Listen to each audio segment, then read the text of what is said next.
Before we go any further, make sure you subscribe to Atten Recounts and, share this with someone who still believes navigation begins and ends with a compass needle.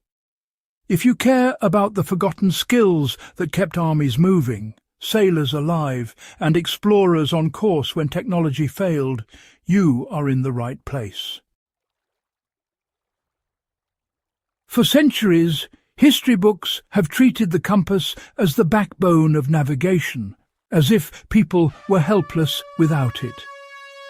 That story is incomplete. Long before magnetic needles and long after they proved unreliable, navigators relied on a system that demanded discipline, observation, and an intimate understanding of the natural world. This method did not spin, freeze, or lie under strange conditions. It worked in deserts, on open oceans, in polar regions, and in wartime chaos. It was called dead reckoning, and it was anything but guesswork. Why compasses failed more often than people realize? Magnetic compasses are vulnerable in ways that rarely get discussed outside specialist circles. Iron deposits distort readings, steel ships interfere with accuracy, and proximity to artillery, weapons, or vehicles can render a compass unreliable. In the Arctic and Antarctic, magnetic dip causes the needle to tilt and drag. During World War II, tank crews, bomber navigators, and submarine officers all reported compass deviation severe enough to make readings dangerous. When a compass failed, there was simply no time to improvise. Crews already had a fallback system.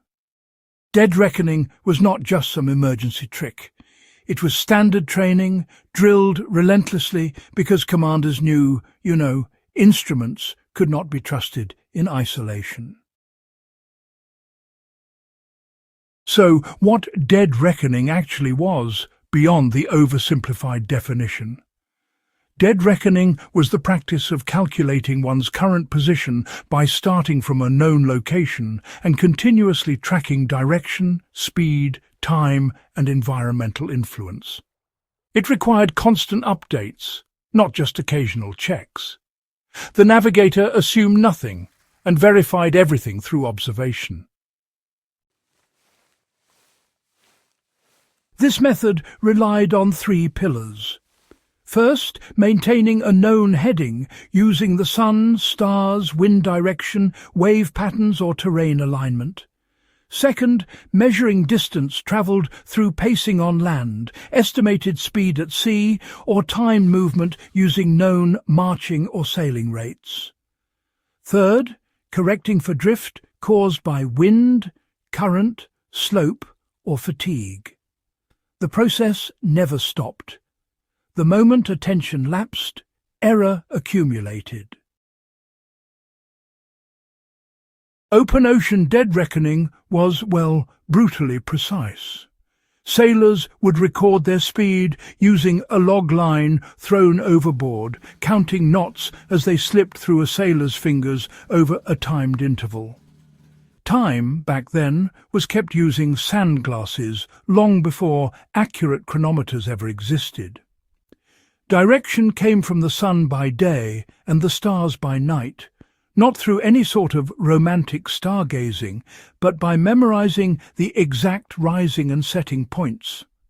Polynesian navigators, for instance, refined this even further by reading wave interference patterns that bounced off distant islands, long before land was visible. European sailors, though, didn't really understand the theory, but they learned to feel changes in swell direction. When clouds hid the stars and storms made the compass useless, dead reckoning was, honestly, the only thing standing between survival and disappearance. A modern application is, pretty straightforward. If you're moving along a coastline or open water without GPS, establish a steady heading using the sun's position, Estimate your speed conservatively, track time accurately, and always assume drift exists, even if you can't feel it. Always overcorrect a little toward safety, never toward risk. On land, dead reckoning was absolutely essential for reconnaissance units and supply columns. Roman legions, for example, paced distances with astonishing consistency.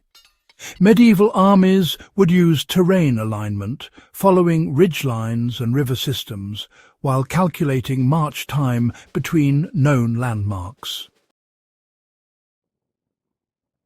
During World War I, patrols crossing cratered no-man's land at night relied on counted steps and compass bearings they knew might be compromised by nearby shelling. The practical lesson is, frankly, simple and a bit uncomfortable. Count your steps. Know your average pace over different terrain. If visibility drops, slow down, shorten your intervals, and double-check your heading against environmental cues like wind direction or slope. Modern survival instructors still teach this because, well, it works when electronics fail. The greatest strength of dead reckoning was also, well, its weakness. You see, it depended entirely on human consistency. Fatigue, panic, and honestly even overconfidence could destroy accuracy far quicker than bad weather ever could.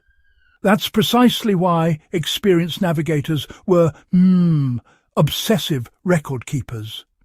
Logs were sacred, no exaggeration there. Errors were corrected early, not simply explained away. This kind of discipline, in fact, translated directly into battlefield survival.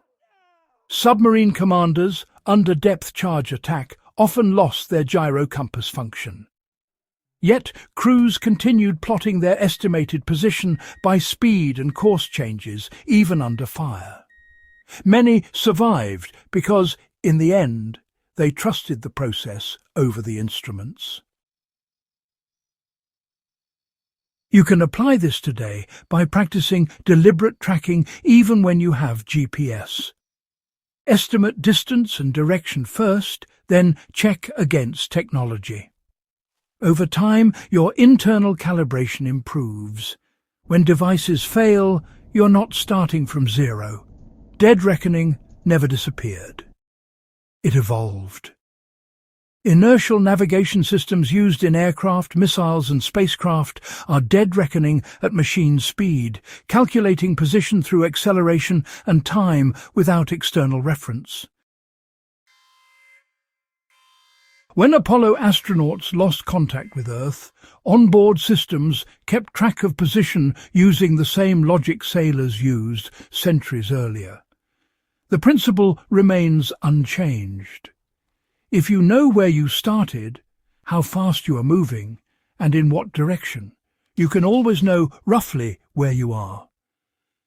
Precision improves with discipline, not gadgets. Dead reckoning represents a mindset that modern culture has nearly lost. It assumes systems will fail and prepares accordingly. It values redundancy, observation, and continuous correction. This is why it mattered in war, exploration, and trade, and why it still matters now. History is full of disasters caused not by ignorance, but by misplaced trust in single tools. Those who survived trained for failure. Dead reckoning was their insurance policy.